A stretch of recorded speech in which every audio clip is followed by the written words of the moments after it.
자, 우리, 이제, 시대를 분별하자라고 하는, 시리즈 이제 7번째 시간입니다. 7번째 시간인데, 오늘 본문이 아니라 오늘 내용이 한 3번 반복이 될 겁니다. 3번 반복이 됐는데, 반복이 된다 그래서 똑같은 걸 반복하는, 물론 어떤 그 내용들은 좀 거의 비슷할지 모르겠지만 그 초점이 다르죠. 보는 방향, 그 초점이 다르기 때문에 잘 한번 생각을 해보셔야 될 것 같고요.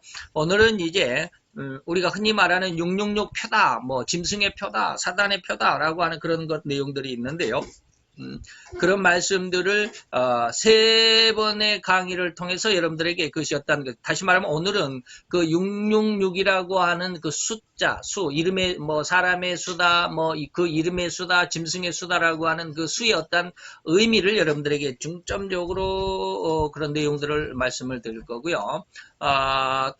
또한 시간에는 그 666표를 가지고 세상을 장악하게 되는 그 주인공, 다시 말하면 666표를 무기로 삼는 자가 누군가를 말씀을 드리게 될 것이고, 그리고 마지막에는 666표라는 게 뭔가, 그리고 666표라는 건 어떠한 그 능력, 어떠한 의미, 어떠한 내용을 가지고 있는가라고 하는 것을 이제 마지막으로 여러분들에게 말씀을 드리게 될 것입니다. 그래서 666이라고 하는 것이 그냥 1시간 안에 딱 뚝딱 하고 맞출 수 있는 그런 것이 아니라 그 의미가 무엇이고 그것을 가지고 무기를 삼는 자가 또 어떤 자고 그리고 진짜 그 666표라고 하는 것이 어떤 의미인가라고 하는 것들을 이러한 어떤 세 파트를 통해서 집중 한 부분씩 이렇게 조명을 해가면서 우리가 생각을 해보도록 할 것입니다. 그 중에 오늘 우리는 첫째로 이제 수에 대한 666이라는 게 도대체 뭐냐 하는 것을 우리가 생각을 해볼 때 하나님의 수라는 게 있고요. 숫자입니다.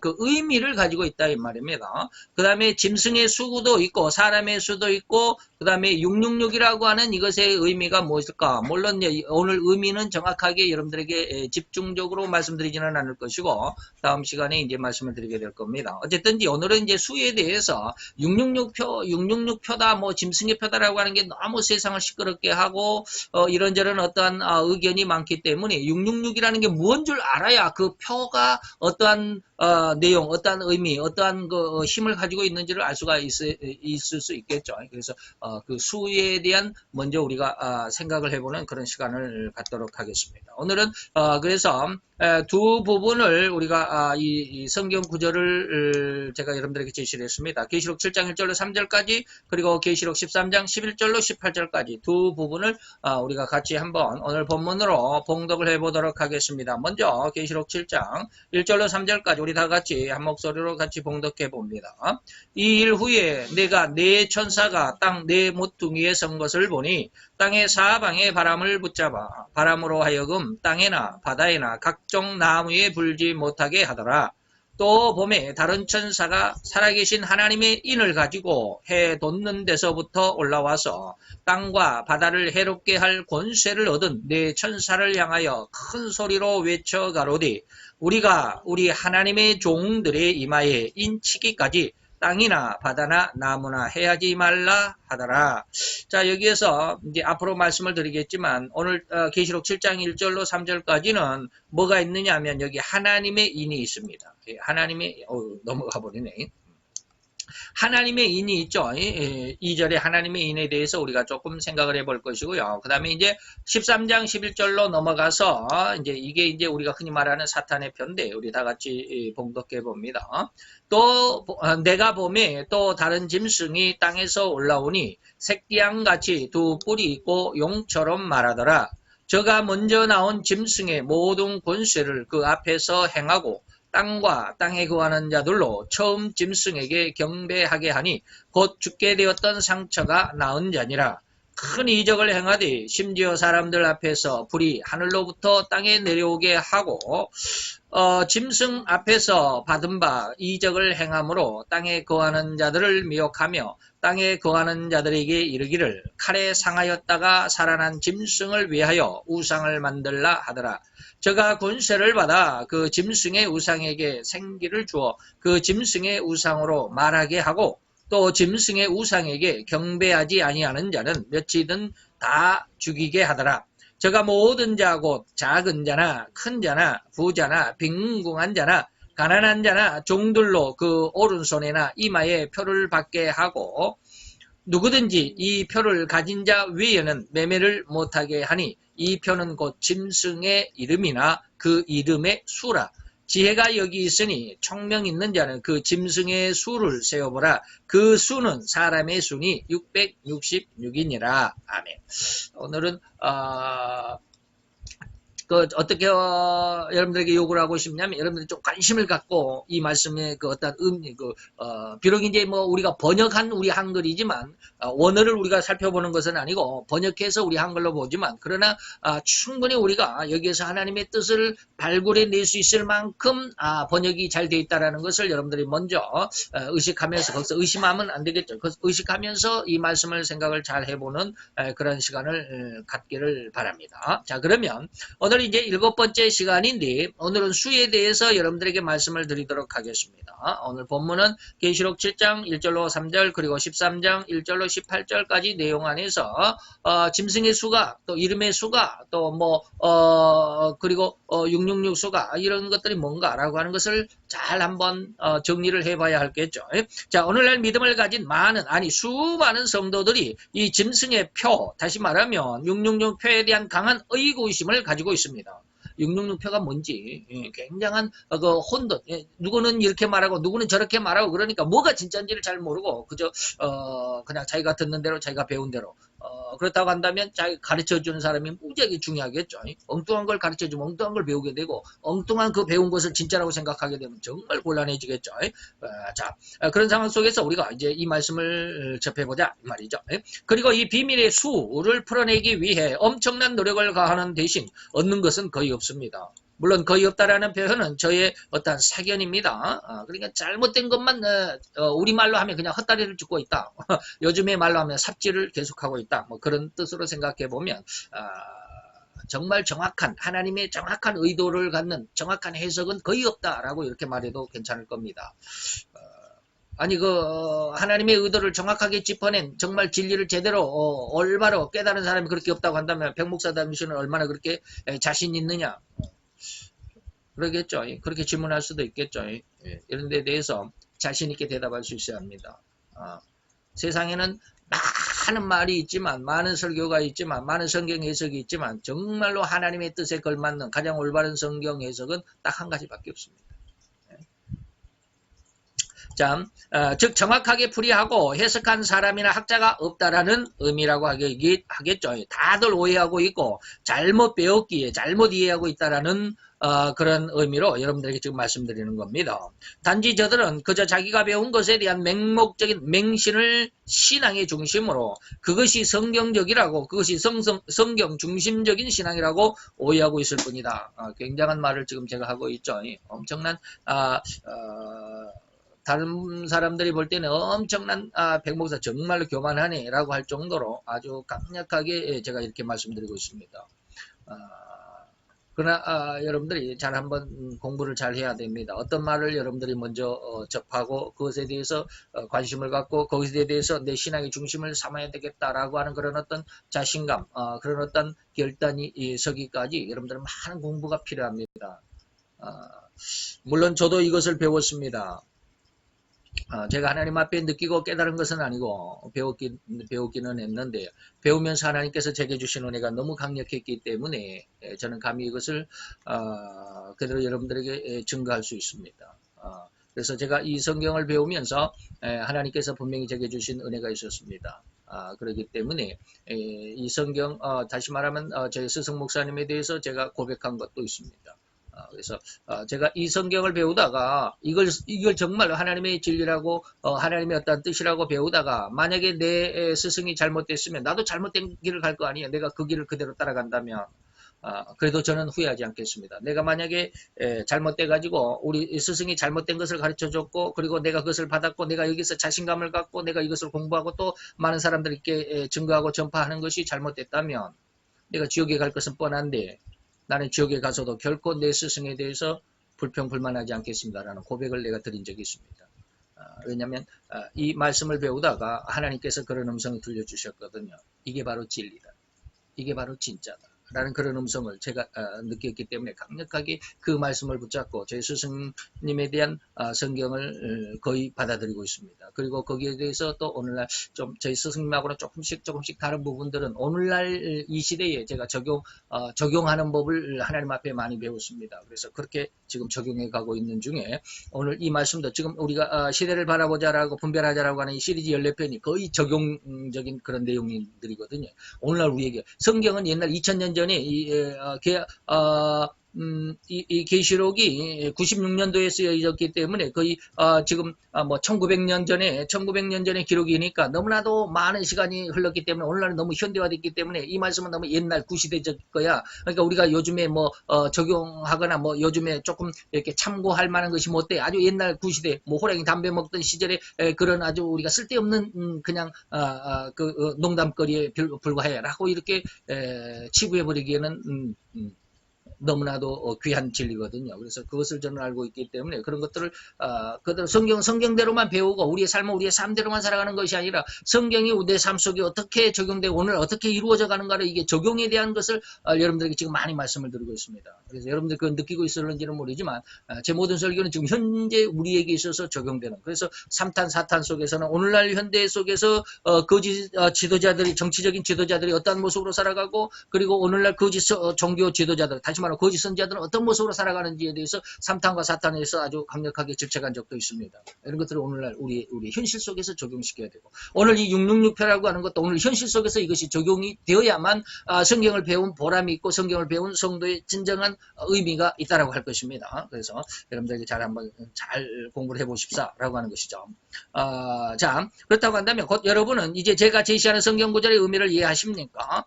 잘 생각해 봅시다.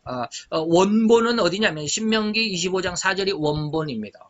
다시 말하면 모세가 이스라엘 백성들에게 곡식을 떠는 소의 입에 망을 씌우지 말지니라 라고 하는 이 말씀을 하신 적이 있습니다. 신명기 25장 4절에 이것이 원문입니다. 그런데 이 말씀을 사도 바울이 똑같은 사람이 사도 바울이 고린도 교회와 디모데에게 똑같은 말을 두 번 합니다.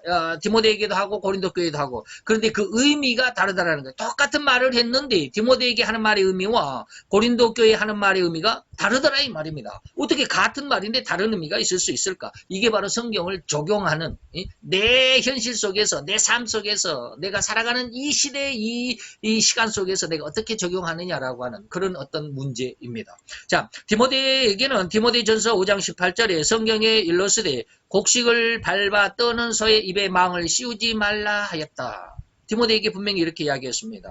그러면서 또 일꾼이 그 싹을 밟는 것이 마땅하다. 소를 가지고 일하는 것을 말씀을 하고서는 디모데에게 뭐라고 그러냐면 그 소를 가지고 일을 하는 그 일꾼, 그 농부가 자기의 싹을 받는 것은 마땅하다. 그러니까 소가 먹는 것을 지금 말하는 게 아니고 그 농부가 다시 일꾼이 받는 싹에 대해서 이야기하죠. 그런데 고린도 교회에 고린도전서 9장 9절로 10절에 가보면 이런 말씀을 합니다. 모세의 율법에 곡식을 밟아 떠는 소에게 망을 씌우지 말라. 입이라는 말이 빠졌지만 똑같은 내용이죠. 그런데 이렇게 기록하였으니 하나님께서 어찌 소들을 위하여 염려하심이냐. 소들을 위해서 말하는 게 아니고 우리를 위하여 하신 말씀이 아니냐라고 이렇게 말합니다. 그러면서 과연 우리를 위하여 기록된 이 말씀인 걸 보면 밭 가는 자는 소망을 가지고 갈고 곡식 떠는 자는 함께 소망을 가지고 떠는 것이다. 물론 같은 의미입니다. 그런데 그 어떤 포인트가 조금씩 다르다 이 말입니다. 강조하고 초점을 맞추는 그 초점이 조금씩 다르다 이 말입니다. 이것을 구별할 수 있느냐는 거예요. 똑같은 말이니까 그냥 한 번 읽고 그냥 지나가 버릴 것이 아니라 이 말은 이렇게 초점을 하고 이 말은 저렇게 똑같은 말인데 여기서는 저런 모습으로 저런 어떤 초점을 가지고 있구나 라고 하는 그 초점을 그 적용 방식을 좀 알자라고 하는 것이죠. 다시 말하면 신명기 25장 4절은 모세의 원문이라고 할 수 있고요. 이 말씀을 사도 바울은 디모데에게 권고하는 말로 사용을 했고 또다시 고린도 교회에도 같은 말로 권면을 하고 있습니다. 한 사람 바울이 이 말씀을 가지고 두 번을 사용했는데 이 두 구절 의미가 같을까요? 물론 의미적으로는 같습니다. 그러나 제시하는 그 포인트가 좀 다르다 이 말입니다. 아니면 다른 의미를 가졌을까요? 성도 여러분들의 의견 혹은 생각은 어떻습니까? 절대 다르다. 라고 저는 말씀을 드립니다. 자, 그런 어떤 내용들을 한번 생각해 보자라는 것이죠. 같은 말이니까 같은 의미라고 생각하시는 분들이 대다수일 것입니다. 그러나 전혀 다른 의미를 가진다는 것을 발견할 수 있어야만 합니다. 차이가 뭘까요? 디모데에게 한 권고의 의미는 디모데를 서로 비유해서 주어진 것인데 이는 많이 먹고 힘을 내서 더욱 열심히 일하라. 결코 기죽지 말아라. 다시 말하면 지금 사도 바울은 죄수의 그 죄인이라고 하는 죄수의 몸으로 감옥에 gat혀 있는데 디모데에게 내가 죄수로 감옥에 갇혔는데 나 때문에 네가 그렇게 기죽지 마라 이 말입니다. 너를 가르쳐준 스승 네가 그렇게 믿고 따르는 그 바울이 지금 죄인이잖아. 좀 의로운 사람이 아니잖아. 그런데 네가 그 가르침을 가지고 네가 이렇게 이야기하는 것은 이 죄인의 가르침이지 그게 어때 의인의 가르침이야라고 이렇게 막 반박하고 막 그런 어떤 그 아주 그 어려운 상황에 이 디모데가 지금 처해 있거든요. 그렇기 때문에 그럴 때 너는 기죽지 마라. 그 누구의 방해와 모략에도 넘어지거나 의기소침하지 말라라는 어떤 의미를 가지고 디모데에게 용기를 부추기는 의도가 담겨 있다라는 것입니다. 그렇게 하면 너 자신에게도 큰 상급이 주어질 것인데 서로를 열심히 서로를 가지고 일을 하면 많은 것을 얻을 수 있다. 뭐 그것이죠. 근데 너 자신에 대해서 잘 생각하라. 그러나 고린도 교회에 주신 이 말씀의 의미는 또 다릅니다.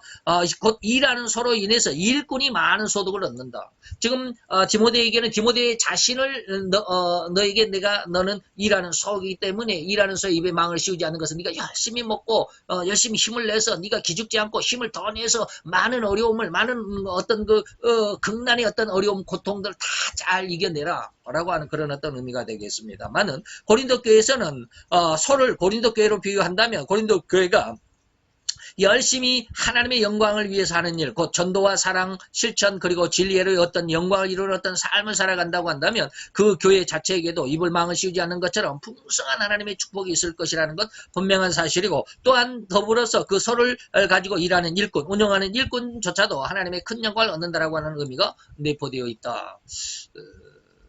이런 것은 뭡니까? 앞뒤 문맥을 잘 보면서 지금 말이 누구를 위해서 주는 말인지 이해할 수 있어야 된다라는 그런 뜻이겠죠.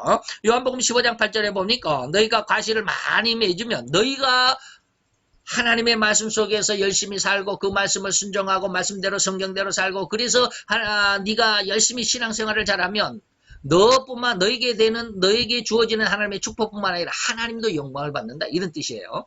이것이 바로 요한복음 15장 8절입니다. 너희가 과실을 신앙의 열매를 많이 맺으면 너 자신에게 축복뿐만 아니라 내 아버지 성부 하나님 아버지께서도 영광을 받게 된다. 그렇죠. 아들이 열심히 뭔가를 잘 해가지고 다 성공하게 되면 그 엄마 아빠에게도 영광이 되잖아요.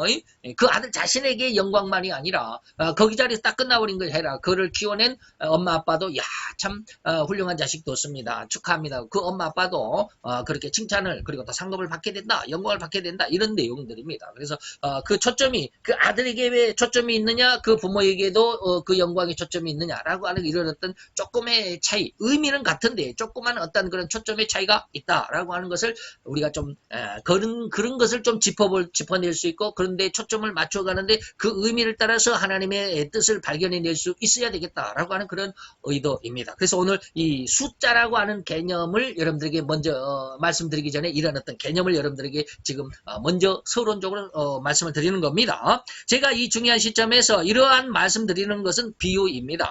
곧 같은 말이라고 해서 다 같은 의미를 갖는 것이 아니라는 것을 주의해야 되겠다라고 하는 경고 섞인 비유입니다. 자, 그러면 이제 본론으로 돌아와 가지고 진실로 계시록 13장 17, 8절에 보면은 짐승의 표, 다시 말하면 666표가 무엇일까 하는 것을 이제 우리가 살펴볼 차례가 됐죠. 제가 여러분들에게 지금 서론적으로 어떤 그 말이 똑같다고 해서 외형이 똑같다고 해서 내용까지 다 똑같은 건 아님을 주의해라 라고 하는 말씀을 여러분들에게 지금 제시를 해드리면서 이제 본론 속에 들어간다 이 말입니다. 오늘날 세계를 떠들썩하게 만들고 있는 이 해석은 이 666표가 짐승의 표라라고 하는 것과 이 짐승의 표가 오늘날에는 베리칩이라고 하는 해석으로 거의 굳어져 있죠.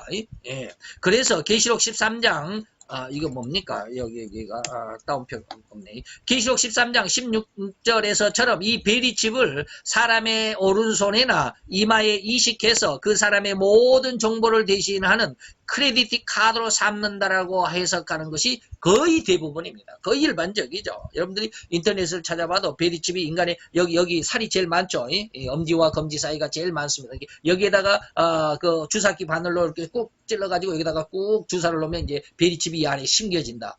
그래서 이렇게 만지면 이제 안에가 뭉툭하게 뭔가 하나 잡히는 이 살 속에다 심어 놓는다. 아니면 뭐 이마 위에다가 이렇게 꾹 심어가지고 이렇게 푹 튀어나오는 그런 것처럼 이렇게 베리칩을 이마에다도 심고 이 손에다도 이렇게 이 물갈퀴 같은 여기 엄지와 검지 사이에 여기다도 심고 뭐 그런다고 그러는데 아니다 이 말입니다.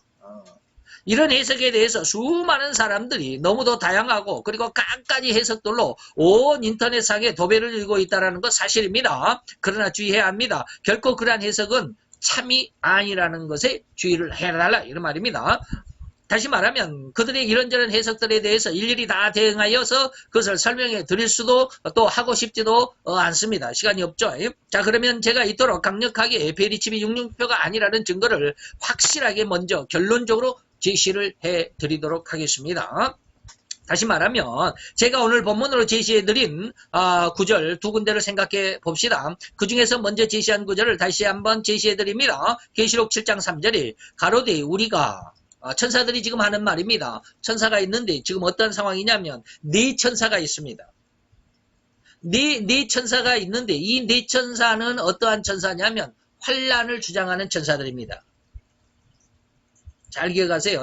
네 천사는 계시록 7장에 나오는 딱 네 모퉁이에 네 천사가 있다. 그러면 동서남북입니다. 동서남북, 동쪽을 관할할, 서쪽을 관할한, 남쪽을 관할하는, 북쪽을 관할하는 네 천사. 이거는 사방을 의미합니다. 온 세상을 의미합니다. 사의 숫자는 온 세상이다, 사방이다 라고 하는 건데 이 네 천사는 바로 세상에 아직은 네 바람을 불기 전에 그 네 바람을 붙잡고 있는 천사다라고 기록하고 있죠. 1절에. 그게 뭐냐면 바로 7년 환란의 바람을 일으키는 바로 그 환란을 주장하는 네 천사들입니다. 그런데 네 천사가 있는데 그 천사들보다 더 높은 권세를 가진 하나의 천사가 또 나타나가지고 이 네 천사에게 말하는 것입니다. 이게 바로 2절입니다. 그들에게 가로되 이제 그 한 천사가 네 천사에게 가로되 우리가 이 하나의 천사가 지금 허리 옆구리에 목통하고 붓을 가지고 딱 나타납니다. 붓을 들고 먹통을 딱 차고 그리고 그 먹통에다가 먹을 찍어가지고 하나님의 종 이마에 막 인을 친다 이 말입니다. 자, 우리 하나님의 종들의 이마에 인을 치게 되는데 인을 다 마치기까지 땅이나 바다에나 나무나 절대로 환란의 바람을 불어서 해하지 말라라고 명령을 합니다. 그러니까 네 천사는 아직 출동 준비한만 하고 있어요.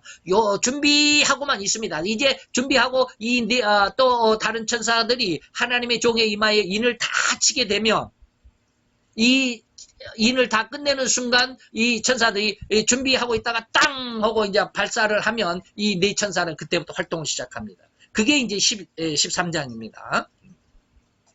자, 여기에도 인이 있습니다. 뭐가 있어요? 우리 하나님의 종들의 이마에 뭘 친다? 인을 치기까지 인이 있죠. 이 인은 절대로 여기에서는 하나님의 인이라고 할 수밖에 없습니다.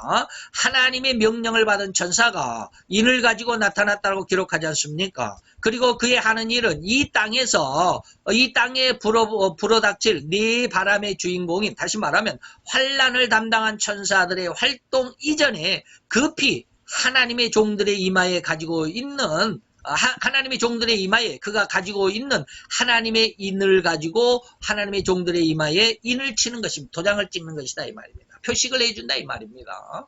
자, 그러면 여기에서 우리가 잘 순서를 이제 여기 본문 오늘 원고에는 제가 그런 말씀 여기 아마 안 나올 겁니다. 근데 뭐가 있느냐면 자, 베리칩은 언제 나옵니까? 하나님의 종들의 이마에 하나님의 인이 마치게 되면 사탄의 인이 나옵니다. 쉽게 말해 바톤을 받게 된다 이 말입니다. 그런데 아직 하나님의 인이 마치기도 전에 하나님의 인이 아직 다 끝나기도 전에 사탄의 인이 나온다라고 해석하면 그 해석이 옳겠습니까? 절대로 옳지 않습니다. 잘못됐죠? 사탄의 인은 666편은 언제 나옵니까? 하나님의 인이 인 치는 작업이 다 끝나고 난 다음에 사탄의 인이 나온다 이 말입니다. 근데 아직 하나님의 인이 다 끝나지도 않았거든요. 아직은. 그런데 지금 뭐 베리칩이 나타났고 이것이 666표다. 이것을 뭐 의사들이 이렇게 심으면 이것이 뭐 우리의 정보를 어떻게 하고 뭐 어떻게 하는 이런 것들은 좀 너무 오버센스, 어떤 그런 해석이다라고 말할 수밖에 없겠죠. 잘 순서를 잘 알아야 됩니다. 우리가 하나님의 종인들의 이마에 인을 치기까지는 너희들은 가만히 있어라. 우리가 이 인을 치는 것을 작업을 마감하게 되면 이제 너희의 때야. 너희가 이제 활동해야 돼 라고 하는 것입니다. 이 말씀을 이 순서를 잘 알아야 돼. 이 순서를 모르니까 지금 뭐 베리칩이 무슨 나왔는데 무슨 지금 다 베리칩을 어떻게 사람들 손에 놓고 미국에서는 이미 그것을 다 실행되고 있고 우리나라에서도 어떤 사람들은 이렇게 받았는데 이게 베리칩이라고 그러니까 미국까지 가가지고 이걸 뭐 수술해서 빼내야 되고 이런 사람들이 많아요. 지금 좀 안 그랬으면 좋겠어. 성경을 좀 자세히 읽어볼 필요가 있어요. 그래서 오늘 제가 서두에 관심을 갖고 이 말씀 좀 들어보자. 관심을 좀 가져라. 신경을 좀 집중을 하라. 자, 그렇다고 한다면 이 말씀이 사실이고 진실일진데 여러분은 이 하나님의 인이 여러분 자신의 이마에 있습니까? 이마에 한번 만져보세요. 하나님의 인이 있나? 아니면 손에 안 만져지면 거울 한번 갖다가 자기 얼굴을 좀 비춰보세요. 하나님의 인이 있나? 오늘 아침에 아주 그냥 새로운 아주 그냥 요즘에 그냥 신제품 아주 깨끗한 비누로 이렇게 내 얼굴 세안을 했더니 이마에 인이 없어져 버렸네? 뭐 그러려고 좀 그러십니까? 아니에요. 하나님의 인이 눈으로 보인 사람은 아무도 없어요.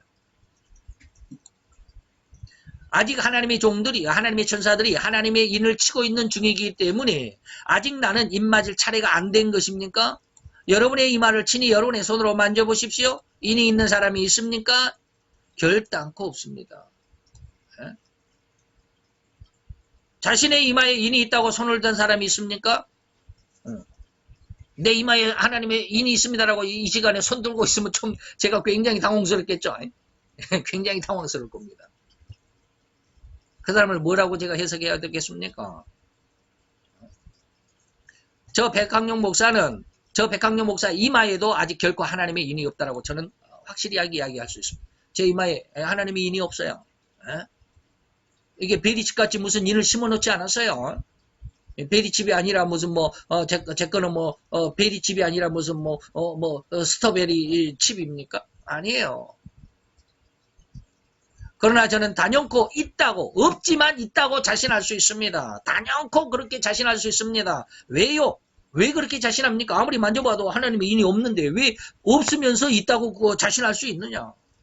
이거는 결코 확인할 수 없으면서도 어떻게 그렇게 자신있게 확실하게 말할 수 있는 것입니까? 답이 바로 이렇습니다. 이것은 하나님의 인은 무엇이다? 영적인 것이기 때문입니다. 하나님의 인은 영적인 것이요. 그 손으로 만질 수도 없습니다. 눈으로 확인하여 볼 수도 없는 인이기 때문에 없지만 내 이마에 만져보니까 인이 분명히 없지만 나는 하나님의 인을 맞았다라고 확신할 수 있다. 왜? 영적인 것이기 때문에 눈으로 볼 수 있는 혹은 손으로 만질 수 있는 그런 실제적이거나 현실적인 인이 아닌 것이 바로 하나님의 인입니다. 자, 그렇다면 이렇게 하나님의 인은 영적인 것이 분명함에도 불구하고 이제 계시록 13장으로 넘어가서 짐승의 표 혹은 사단의 표 또는 666표라고 하는 것에는 왜 그리도 실제적이다 현실적인 것으로 베리칩이라고 이렇게 주장을 해야만 하는 것이냐. 어떻게 인간들이 그렇게 사단의 표를 또는 짐승의 표를 또는 666표를 손으로 만지고 직접 인간의 몸에 오른손이나 이마에 이식하는 일을 할 수 있겠느냐 이 말입니다. 이 일은 누가 해요?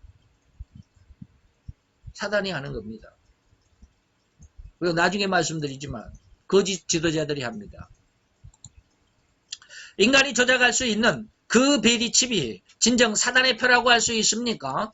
정신을 차릴 수 있어야만 한다라고 강력하게 어필해드리고 싶은 심정입니다. 하나님의 것은 영적인 것이고 사단의 것은 실제적인 것입니까? 그래서 하나님의 인은 안 보이는데 사탄의 인은 이 이마와 이 오른손의 이 엄지와 검지 사이에 여기 살이 많은 이 부분에다가 이식시키는 실제적인 하나님의 인은 영적인 것이고 사단의 인은 실제적인 것입니까? 그럴 수 없죠. 그렇게 해석해서는 안 됩니다. 성경은 그렇게 자기 멋대로 해석하는 게 아니에요.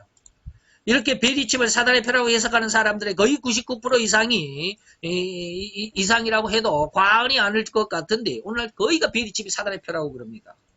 그들은 결코 계시록 7장의 말씀을 염두에 두지 않고 있는 것이 분명합니다.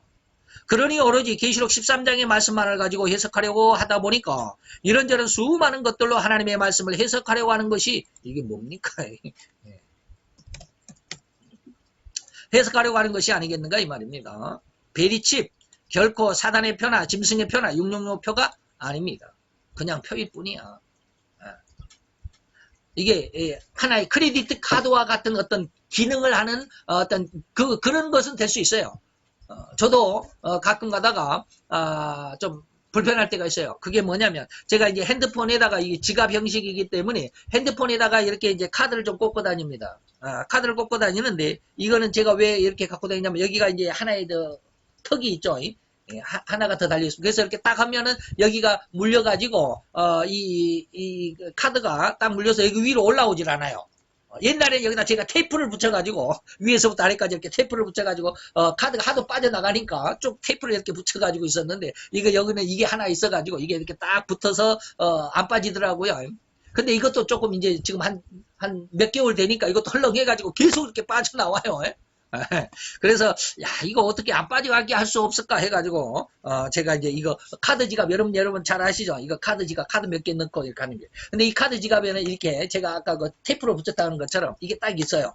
이렇게 딱 쳐보니까 카드가 아무리 뭐 몇 장이 들어있어도 절대 안 빠져요. 이것 때문에. 그래서 이것을 제가 이제 목에다 이렇게 딱 걸고 다녔습니다. 걸고 다니니까 이게 계속 흔들리잖아요. 걸어갈 때마다. 그래서 야 참 불편하다.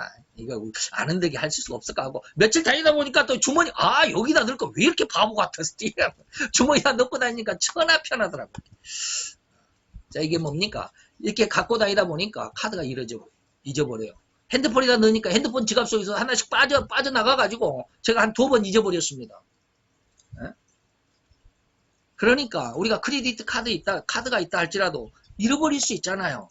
그러니까 안 잃어버릴 수 있는 방법이 없을까? 그래서 이제 베리칩이라고 하는 조그마한 칩을 만들어 그 속에 내가 이 크레디트 카드의 모든 정보를 그 속에 집어넣습니다. 그리고 그것을 주사 바늘처럼 그렇게 주사 바늘 좀 두껍겠죠. 거기 속에다가 딱 집어넣어가지고 여기다가 딱 주사 넣어가지고 이렇게 꾹 주사 놓으면 이 안으로 베리칩이 쑥 심겨진다 이 말이에요. 그러다 보면 잊어버릴 리가 없잖아요. 이제 아무리 손을 흔들어도 살 속에 들어가 있으니까 흔들리지 않죠. 그래서 그런 어떤 크레디트 카드의 기능을 할 수는 있습니다. 그러나 이건 666표가 아닙니다. 666표가 아니에요.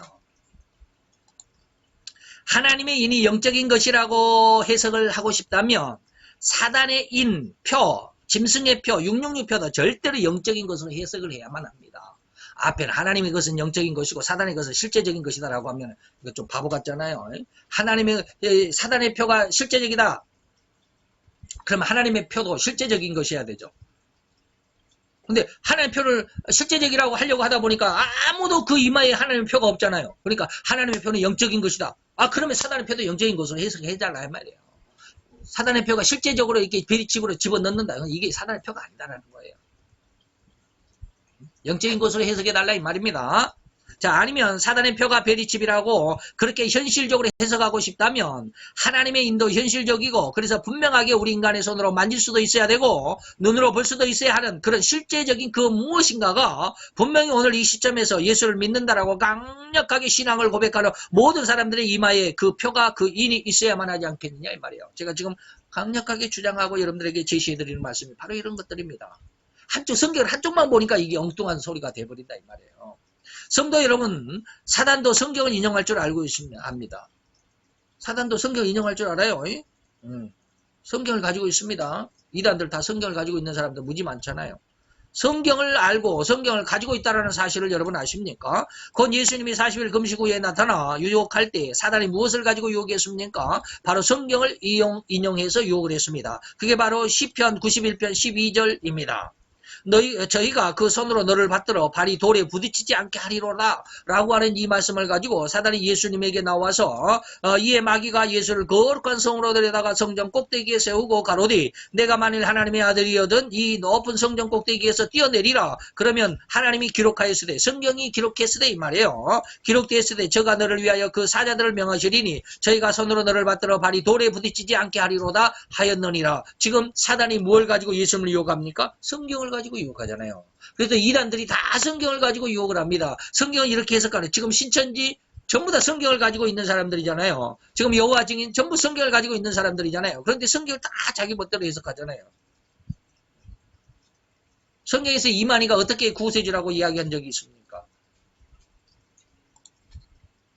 자, 성경을 가지고 있다고 해서 성경을 해석한다고 해서 다 똑같은 하나님의 은혜를 받았다고 할 수가 없습니다. 자, 앞에서 제가 그런 말씀드렸잖아요. 성경 말씀에 소의 입에 망을 씌우지 말라. 이 말이 어떤 뜻이냐 이 말이에요. 디모데에게 하는 말과 고린도교에 하는 말이 조금 같은 의미를 가지고 있다 할지라도 초점이 다르다. 누구를 중심으로 해서 이 말씀을 줬느냐 이 말이에요. 그 일꾼 자신을 위해서 했는지 아니면 그 일꾼을 통해서 하나님이 영광을 받기를 원하셨는지 이런 내용들이죠. 앞에서 분명 디모데에게와 고린도 교회에 보낸 서신의 일부를 통해서 구별해 드린 것을 여러분들 잘 기억해 주시기 바랍니다. 그리고 앞선 우리가 시대를 분별하자라고 하는 그 사탄에서도 분명하게도 여러분들에게 확실하게 언급해 드렸습니다. 하나님의 종들에게 주신 이 영권이라고 하는 의미가 무엇인지. 영권이 뭐냐. 마태 10장 1절에 더러운 귀신을 쫓아내는 권능을 주시니라. 이 의미를 여러분들에게 말씀을 드렸습니다. 더러운 귀신을 쫓아낸다. 그러니까 예수 믿는 사람들이 성경책을 이게 손에 들고 그냥 이 귀신 들린 이상한 사람들이 이상한 짓 하는 사람에게 귀신아 물려가라. 내가 예수를 명하노니 뭐 귀신아 떠나가라. 이게 귀신을 내쫓는 게 아니에요. 무엇이 귀신을 내쫓는 거다? 정확하게 하나님의 말씀을 분별할 수 있어야 돼요. 이것이 무슨 뜻인지를 확실하게 하나님의 뜻을 발굴해낼 수 있어야 됩니다. 그래서 이 정확한 하나님의 말씀인 것을 가지고 성도들을 이렇게 사단의 길이 아닌 하나님의 성령의 길로 인도해 갈 수 있는, 그래서 세상 속에 지금 이 영적인 것이 눈에 보이지도 않고 볼 수도 없는 이런 일반 우리 성도들에게 하나님의 그 성령의 역사가 이런 모습으로 나타나고 악령의 역사는 이런 모습으로 나타나고 있지 않느냐. 그러니까 이러이러한 어떤 행동, 이러이러한 어떤 그 시대적인 어떤 사상, 어떤 시대 사상의 어떤 조류, 이런 어떤 풍속들, 이런 것들은 하나님의 원함이 아니라 하나님이 진정 싫어하시는 것은 사단의 어떤 바람, 사단의 어떤 사상, 사단의 어떤 영적인 유혹, 이런 것들이다라고 하는 것을 명확하게 구분해내고 분별해내고 그것을 성도들에게 인도해 갈 수 있는 자가 더러운 귀신을 쫓아내는 권능, 영권이다라고 말씀을 드렸습니다. 자, 이제 본론으로 돌아갑시다. 자, 그러면 도대체 백목사 당신은 666표를 또는 짐승의 표를 아니면 사단의 표를 어떻게 해석하는 것이요? 라고 묻고 싶을 것입니다. 바로 그 대답을 제시해 드리겠습니다. 모든 앞뒤 내용들, 설명들은 각설하고 이제 계시록 11장에는 두 증인의 장입니다. 계시록 11장, 12장은 사탄의 장입니다. 두 증인이 먼저 나오고 그리고 사탄이 나오고 그리고 13장에는 두 짐승이 나옵니다. 바다의 짐승, 그 다음에 땅의 짐승. 바다의 짐승은 적그리스도, 땅의 짐승은 뭐요? 거짓 지도자들입니다. 자, 그래서 그들의 활동 내용들이 11장에 기록되어 있는데 이들과 싸울 상대가 누구냐면 바로 사단입니다. 앞으로 두 증인이 세상에 나타날 텐데 누가 될지는 모르겠습니다. 아침에 여러분 말씀드렸던 인도의 그 사도 스바라지 목사님은 유대에서 활동을 한다라고 그러시는데 물론 그럴 수도 있어요. 저도 그것을 두 사람이 다 거기에 있을까 모르겠어요. 한 사람 어디가 있을지 모르겠어요. 그래서 제가 어디가 있는지는 저는 잘 모르겠어요. 근데 스바라지 목사님은 분명히 예수님께서 그렇게 말씀하셨대요. 유대에서 두 증인이 활동할 것이라고. 근데 저는 아직은 하나님 앞에 어떻게 받은 게 없어가지고 제 생각으로는 아닐 거야. 한 사람은 유대에서 활동한다 할지라도 한 사람은 세계 어느 곳에 있든지 다 세계적으로 이렇게 왔다 갔다 하면서 하나님의 말씀을 증거하고 있지 않을까. 그런 생각도 해보는데 그건 제 생각이고요. 그래요. 자, 이들과 싸운 이 두 증인과 싸울 상대가 누구냐면 바로 12장, 바로 12장에 나오는 사탄입니다. 그 사탄의 정체가 밝히 드러난 곳이 있는데 그게 바로 계시록 12장입니다. 그 이름은 사탄장이라고 12장을 부를 수가 있죠. 그리고 사탄의 하수인들이 있습니다. 아주 사탄과 코드가 잘 맞는 절대 하수인 둘이 있는데 그들을 우리는 적그리스도와 거짓 선지자라고 부릅니다. 그리고 그들의 정체까지도 주님은 세밀하게 사도 요한에게 설명해 주었고 그 설명을 우리에게 요한은 잘 전달해 주었다고 생각합니다. 그리고 저는 이것을 믿습니다. 더욱 이 적그리스도의 그리고 또 그들의 거짓 선지자의 정체를 주님은 바로 이어지는 계시록 13장에 한꺼번에 기록하셨는데 1절로 10절까지는 바다에서 올라온 짐승으로서 그것이 바로 적그리스도를 의미하고요. 또한 11절부터 18절까지는 땅에서 올라온 짐승을 이야기하는데 이것은 거짓 선지자들, 거짓 지도자들을 비유한 설명입니다. 오늘은 666회의 정체를 밝히는 시간이기 때문에 이 적그리스도의 어떤 그 활동 능력 뭐 이런 것은 말씀드리지 않습니다. 거짓 선지자들이 무엇을 하고 어떤 능력을 가지고 있는 것 이런 것에 대해서는 초점을 맞추지 않습니다. 그들의 정체나 그들의 행할 그들의 사역에 대해서는 다음 시간 우리가 8탄을 통해서 이제 오늘 지금 이 시간에 7탄이죠. 그러니까 다음 시간에 적그리스도 음력 그리고 거짓 선지자에 대해서 조금 구체적으로 살펴볼 것인데 그리고 나서도 또 1시간 더 이 적그리스도 거짓 선지자에 대해서 1시간 더 할 것입니다. 할 것이고 오늘의 주제는 여기에서 다루지 않겠습니다. 조금 여러분들 좀 이해가 되십니까? 눈이 좀 열렸으면 좋겠습니다. 제가 언급해드린 계시록 12장과 13장에서 무엇이 드러나고 있는지 말입니다. 제가 이제 666이라고 하는 말씀에 지금 점점 포커스를 맞춰 한 걸음 한 걸음 더 진행해 가고 있습니다. 제가 왜 11장을 얘기를 했고 앞에서 11장을 얘기를 했고 그리고 12장을 얘기를 했고 그리고 13장을 둘로 나누어 가지고 1절로 10절까지 그리고 11절로 18절까지 이야기를 했는지 이것을 잘 기억을 해 놓으셔야 됩니다. 이것을 이해할 수 있어야 666표가 무엇인지를 확연하게 분별해낼 수 있는 눈이 열리게 됩니다. 그렇기 때문에 제가 이제 앞에서 11장은 두 증인이다. 12장은 두 증인이 싸워야 할 그 주 상대가 사탄인데 사탄이 바로 12장에 나오고 사탄의 하수인이 둘이 있는데 적그리스도와 거짓 선지자들이다. 이게 13장의 절반으로 나누어서 1절에는 적그리스도 11절에는 거짓 선지자로 나온다라고 하는 말씀을 지금 드렸습니다. 자, 자 지금 여러분들 눈이 조금 열리십니까? 제가 언급해드린 계시록 12장과 13장에서 무엇이 드러나고 있는지 말입니다. 11장은 두 증인이니까 짐승이 아니죠. 하나님의 종이니까 빼놓고 그러면 12장과 13장 이 지금 오늘 본문의 말씀은 13장 17절 18절입니다. 그래서 12장과 13장을 잘 보자 이 말입니다. 다시 말하면 12장에서 이렇게 짐승이라고 하는 사탄이라고 하는 짐승 한 마리 나옵니다. 13장에는 짐승이 두 마리 나옵니다. 1절에서 바다에 올라온 짐승이 한 마리, 11절에서 땅에 올라온 짐승 한 마리, 세 마리가 나옵니다.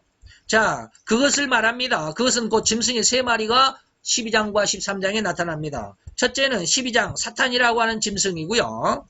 둘째는 계시록 13장 1절에 바다에서 올라온 짐승, 다시 말하면 적그리스도 짐승이 하나 있고요. 그리고 셋째는 11절에 바다에서 올라온 짐승으로서 거짓 선지자라고 말하고 있습니다. 여기에 짐승 세 마리가 보입니까? 세 마리를 볼 수 있어야 돼요. 그러면 오늘 본문에서 무엇을 지칭하시는지 무엇을 초점하고 말씀하고 있는 주님이신지 알아내야 하지 않겠습니까? 17절로 18절 다시 한번 잘 읽어봅니다. 누구든지 이 표를 가진 자 외에는 매매를 못하게 하니 이 표는 지금 우리가 흔히 말하는 666표라고 하는 이 표를 지금 예수님이 설명해 줍니다. 이 표가 어떤 표냐? 이 표는 곧 짐승의 이름이라고도 하고 이 표는 짐승의 이름이라고 하는 것이고 또 달리 말하면 그 짐승의 이름을 일컫는 숫자다 이 말입니다. 이해가 됩니까? 이 표는 어떤 의미를 가지고 이 표를 지금 예수님이 666표라고 말했을 때 666표를 지금 뭐라고 말하느냐 내가 그걸 해석해 줄게 라고 하는 말씀이 17절입니다. 17절 18절인데 이 표는 뭐냐면 짐승의 이름을 의미한 것이다. 그리고 또는 짐승의 이름이지만 다시 말하면 다른 말로 하면 그 이름을 대표하는 숫자다 이 말입니다. 무슨 말인지 이해가 되죠? 그래서 지혜가 있는 사람, 총명이 있는 사람은 그 짐승의 숫자를 한번 세어봐. 몇 마리가 있다고? 세 마리가 있다고 그랬습니다. 그 수는 사람의 수이기도 하다. 적그리스도나 거짓 선지자는 사람이잖아요. 짐승으로 표현된 사람입니다. 적그리스도 그러면 짐승이 정말로 그 짐승이 나타나가지고 바다에서 그냥 바다에 뭐 용이 나타나가지고 그게 적그리스도 그게 아니에요. 사람입니다. 근데 짐승으로 지금 표현했습니다. 왜 짐승으로 표현했는지 다음 계속 여러분들이 저의 설교 시리즈를 들어보면 이제 거기에 다 이제 해석을 해드리게 되겠습니다만은 어쨌든지 이 수는 뭐요? 짐승의 이름이라고도 그랬고 짐승의 이름의 수라고도 그랬는데 그 수는 또 사람의 수라고도 그래. 예? 이 수는 또 무슨 수다? 짐승의 수라고도 그래. 이것이 뭐요? 육자가 3개더라 이 말이에요. 666이다. 근데 666이다. 여기에서 우리는 짐승의 수라고 하셨음을 볼 수 있죠. 예수님이 지금 짐승의 수라고 그러잖아요. 그래서 그 수가 사람의 수이기도 하다. 그 수는 사람의 수다라고 그랬잖아요. 그리고 짐승의 수이기도 하신다라는 거 하는 것입니다. 그리고 이 수는 짐승을 일컫는 이름이라고도 일러줘. 짐승의 표는 이 표는 뭐예요? 짐승의 이름이다라고 그랬잖아요. 짐승을 일컫는 이름, 비유다 이 말입니다. 그리고 이 짐승의 이름의 수를 여러분들 아십니까? 바로 숫자 6입니다. 짐승의 숫자라고 그래. 6은 뭐예요? 짐승의 수, 사탄의 수, 사람의 수, 불완전수라고 말합니다.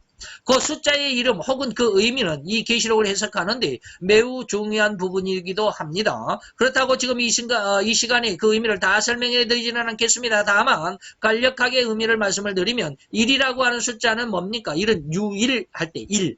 1이라는 의미로 하나님의 숫자입니다. 그리고 하나님의 이름입니다. 1. 3위일체 할 때 1이죠.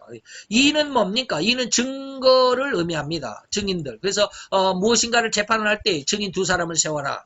그것은 뭐요? 증거를 확실하게 하기 위한. 그래서 2는 뭐요? 증거의 수입니다. 그래서 11장에 증인이 몇 사람? 2사람. 2증인. 그러잖아요. 3은 뭡니까? 3은 3위일체 하나님의 수이기도 합니다. 그리고 그 이름입니다. 그래서 3은 3위일체 하나님의 수. 1과 3은 그래서 하나님의 수, 삼위일체의 수라고도 합니다. 4는 온 세상을 의미합니다. 다시 말하면 곧 동서남북 사방을 의미하죠. 그래서 4는 세상수이고 세상수이며 사방의 수입니다.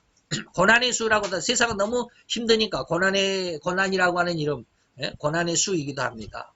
5는 뭐냐면 5는 율법의 수입니다. 모세오경에서 5는 율법의 수입니다. 다시 말하면 축복이라고도 하죠. 축복의 수. 5는 율법의 수, 축복의 수라고 합니다. 6은 뭐냐면 사람의 수입니다.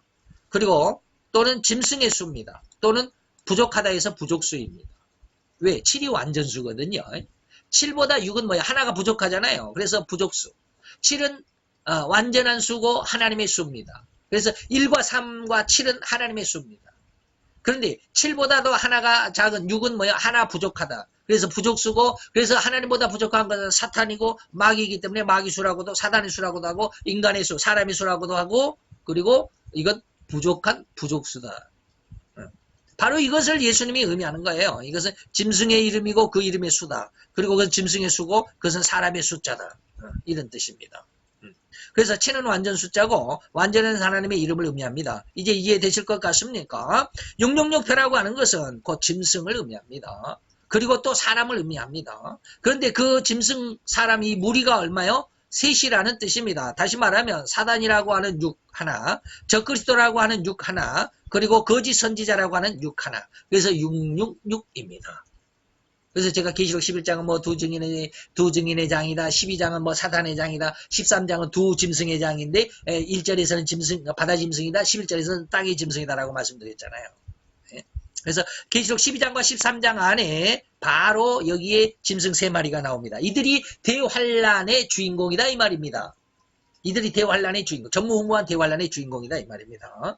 그리고 사단은 짐승이지만 적그리스도나 거짓 선지자는 사람입니다. 그래서 짐승의 수고 사람의 이름이라고도 알려주신 것이며 그 안에 사람의 수라고도 기록하고 있는 것을 보면 거짓 선지자나 적그리스도는 사람이기 때문에 그렇습니다. 자, 즉 결론이 이제 지어봅시다. 666표 혹은 짐승의 표 또는 사단의 표라고 하는 것은 베리칩이 아니라 이 마지막 대환란, 전무후무한 대환란 후 3년 반 이 환란의 주인공이 셋이 있는데 그가 이 3년 반 동안 세상을 완전히 인류의 3분의 1을 죽일 만큼 엄청난 살육의 공포 정치를 행할 존재들이다 이 말입니다. 이해가 됩니까?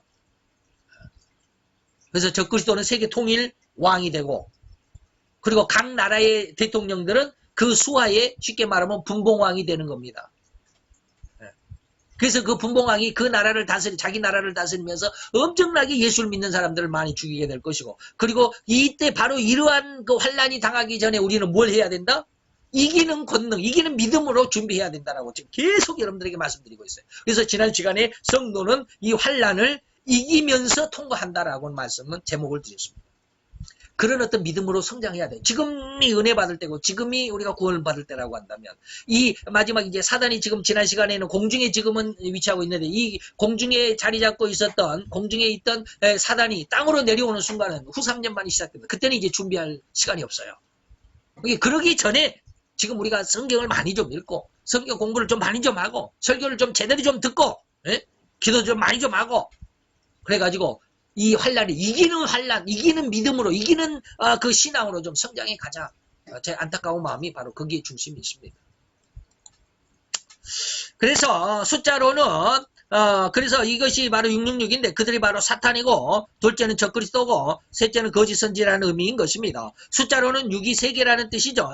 그리고 저들이 제시한 이권들, 그게 바로 666표라고 하는 게 그겁니다. 이거 이제 다음 시간에 여러분들에게 말씀을 드리겠습니다. 666표라는 게 이제 666의 어떤 의미를 오늘 이 시간에는 여러분들에게 밝혀드리는 겁니다. 그리고 이제 666표가 뭐냐, 베리칩이고 뭐 이야기를 하는데 그 정확한 어떤 그 표에 대한 내용을 여러분들에게 다음 시간에 말씀을 드리겠습니다. 그래서 그것이 뭐예요? 이권입니다. 그래서 제가 오늘 뭐 하나님의 표는 영적인 것인데 사단의 표는 왜 현실적으로 실제적으로 우리 손과 발 몸에 이식하는 그것을 이야기하느냐, 그게 아니다라고 하는 것인데, 그러면 하나님의 표가 없으니까 우리 눈에 안 보이니까 하나님의 표를 영적인 것으로 해석을 한다면 사단의 표도 영적인 것으로 해석해야 되지 않느냐. 그 영적인 의미가 뭐냐, 이권이라고 하는 겁니다. 이권.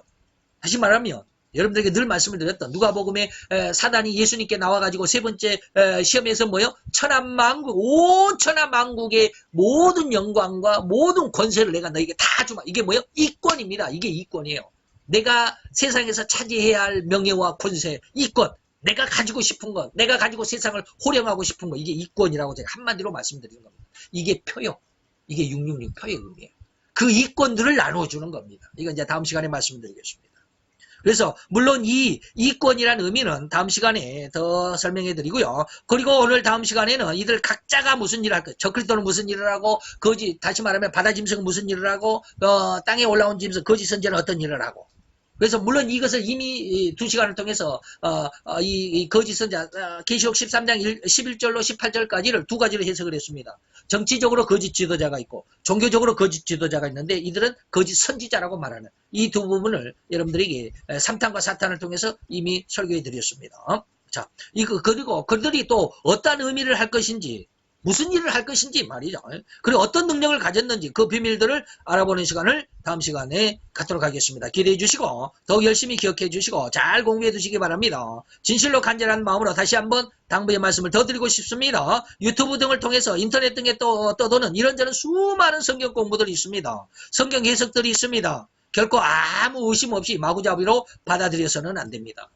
세상에 너무너무 많은 복음이 있지만 정말로 진리는 딱 하나밖에 없습니다. 그래서 제가 늘 이야기를 하잖아요. 진리는 아무데나 있는 게 아니에요. 엘리야 시대에 어떻게 했어요? 850명, 400명 바알, 450명 아세라 선지자들이 850명, 850명의 선지자들이 있었지만 단 한 사람도 하나님의 영광을 위해서 일한 사람 없어요. 단 한 사람. 그 850명 중에 단 한 사람. 엘리야 한 사람밖에 없었잖아요. 수없이 많은 선지자들이 있어도 400명의 시드기야와 같은 그런 선지자들이 있어도 미가야라고 하는 한 사람, 그 한 사람 위에는 하나님의 영광을 나타낸 사람이 없어요. 진리는 아무 데나 있는 게 아니에요. 이 말씀은 더더욱 그러합니다. 이러한 위험한 위험성도 이 뭐요? 아무가 뭐요? 아마라고 해야 되겠다. 아마 9탄에서 설명되어 줄 것입니다. 이런 내용들. 지금 이제 우리가 7탄을 하니까 7번째 시간이니까 14번째, 오늘 꼭 절반이죠.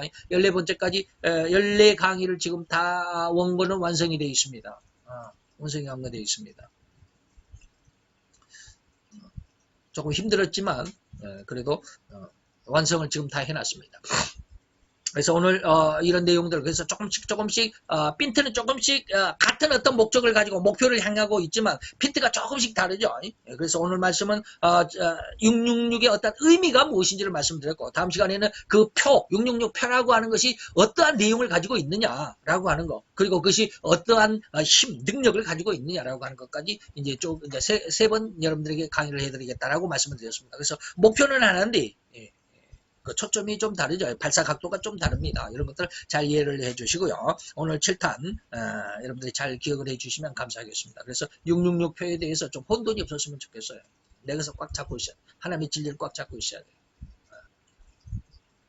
그런 은혜가 우리 모든 성도님들에게 풍성하고 또 완벽하고 굳세게 임하여질 것을 간절히 축원해 드립니다. 기도합시다. 할렐루야 주님. 오늘 여호와의 귀한 사랑과 은혜를 감사드리나이다. 오늘도 주님의 사랑 안에서 이 시간 아버지 하며 우리가 하나님의 말씀에 앞으로 우리에게 닥칠 일이기 때문에 우리는 알지 못하고 아직은 깨닫지 못하고 그것을 확신하지 못하는 안타까움 속에 있지만 그래서 이리 불면 이리 또 저리 불면 저리 흔들리는 저들의 마음 저들의 중심 그 우리들의 신앙의 그 중심을 오늘 하나님 하나하나 다 잡아가게 하시고 또 하나하나 붙잡아가게 하시고 굳건하게 아버지의 뿌리를 잘 내릴 수 있을 만큼 잘 심어가며 또 잘 자라가게 하는 귀한 아버지의 진리의 뿌리가 굳건한 뿌리가 되게 하여 주시옵소서. 오늘도 주님의 귀한 사랑과 온총이 우리 가운데 또한 이 시간 가운데 함께 역사하여 은혜를 더 풍성하게 허락하심을 믿고 감사를 드리며 예수 그리스도 이름으로 기도드렸사옵나이다.